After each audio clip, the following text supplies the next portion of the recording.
श्रीगुरुवन्दनं।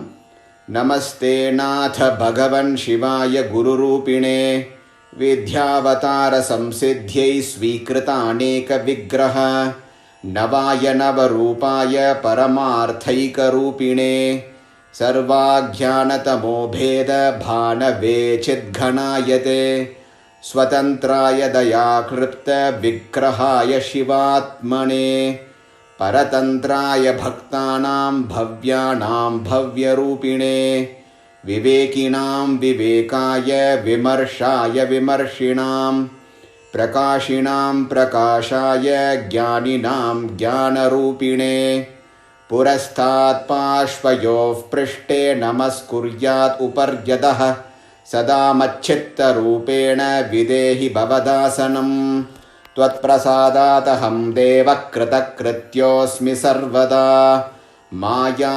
मृत्युमहापाशात् विमुक्तोऽस्मि शिवोऽस्म्यहम् इत्येवं षड्भिः श्लोकैः स्तुवीतयतमानसः प्रातः प्रबोधसमये जपा सुदिवसं भवेत्।